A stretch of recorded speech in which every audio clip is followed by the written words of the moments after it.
This is an interactive workshop, so you will be working on things, and it's part of our growth wheel tool. But before I get into all of that and what's in your packet, I'd like to real quickly go around the room and have you introduce yourself, your company, and your role with the company. And that's where you're getting the basis of the work that you're using to put together your sales pitches. You also, in that stage, are doing your lead generation. That's your online research, your database maintenance, buying of names, contact details.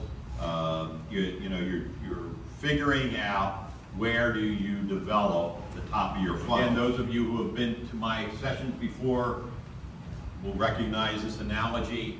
But to me, what we do in business is very much like a professional baseball player.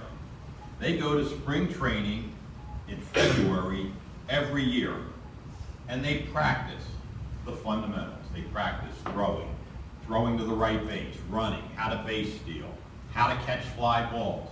They've been doing it since they were 4 years old in T-ball. The same things, but every year they practice that. Their form at the plate.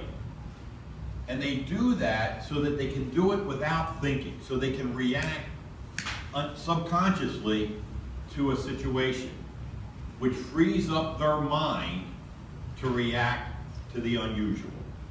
Because if you're up at the plate expecting a 100-mile-an-hour fastball to come in, and you're ready to swing, and they throw you a changeup, you've got to be able to react to the slower ball and still hit it. It's the same thing with, in this case, a sales call. The fundamentals should be so ingrained on you that somebody could wake you up out of a deep sleep and you could go right into your pitch. So that when they throw you a curve, they raise an objection that you've never heard before, or was not one of the decision pain points that you talked about, that you can react to that. What you're doing is position yourself to be the person they come to. So with that in mind, you've got two sheets, two versions of this sheet in your packet. One has all the columns all over these, write on these however you want. You'll have a blank copy you can use if you want to do nice ones.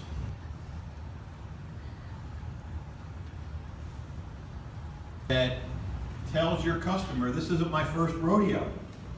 I do this all the time. I'm an expert. You're going to get what it is you want. So again, that's sales materials. Somebody else want to share?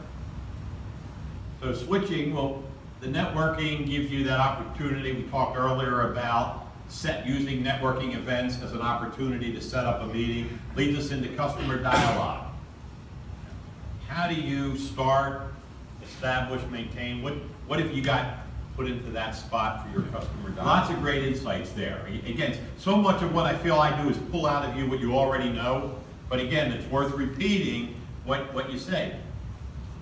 We mentioned that this is called the art of selling, and we've got to be careful. We've got the process, we've got these sheets to make you think, but if you're just going off a check sheet, you've forgotten that it's about establishing relationships. So if you come away from here saying, I gotta ask questions, you can become, not borderline, you can become annoying. But it's recognizing how and when to ask those questions. So again, what do you have?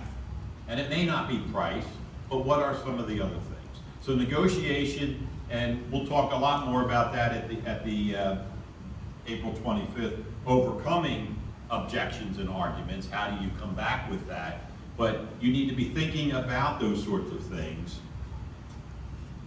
What today prevents your customer from saying yes every time?